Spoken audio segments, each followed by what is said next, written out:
अस्सलाम वालेकुम, welcome to recipe secrets. Guys, आज की इस वीडियो में आप लोगों के साथ बीफ कढ़ाई बनाने की आसान रेसिपी शेयर करूंगा जो कि आप इजीली अपने घर में तैयार कर सकते हैं। तो गाइस, आज की इस रेसिपी में हम आधा किलो बीफ का इस्तेमाल करेंगे। ये रेसिपी आधा किलो बीफ के हिसाब से है। तो सबसे पहले हमने बीफ को अच्छी तरह वॉश करके पैन में ऐड किया और साथ ही हमने एक मीडियम साइज़ का प्याज भी चॉप करके ऐड किया और उसके बाद हमने दो मीडियम साइज़ के टमाटर को चॉप करके इसके ऊपर ऐड किया और साथ ही साथ हमने अदरक और लहसुन को भी ऐड कर दिया। उसके बाद हमने इसमें नमक, हस्बे ज़ायक़ा और लौंग को ऐड करने के बाद हमने 1 कप पानी ऐड करके मीडियम फ्लेम पे इसको रख दिया आधे घंटे के लिए।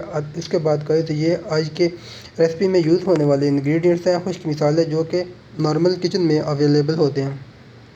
उसके बाद हमने इसमें कुकिंग ऑयल ऐड किया। कुकिंग ऑयल ऐड करने के बाद हमने सारे मसाले इसमें ऐड कर दिए। मसाले ऐड करने के बाद हमने इसको 15 मिनट तक मीडियम फ्लेम पे इसकी हमने भुनाई।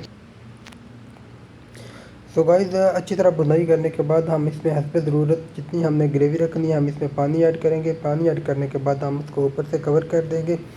तो गाइस, अब हमारी जो रेसिपी है तैयार हो चुकी है। अब हम इसको ऊपर से अदरक और सब्ज़ धनिया से गार्निश करेंगे। सो गाइस, अगर आपको वीडियो अच्छी लगी तो वीडियो को लाइक कीजिए और चैनल को सब्सक्राइब कीजिए।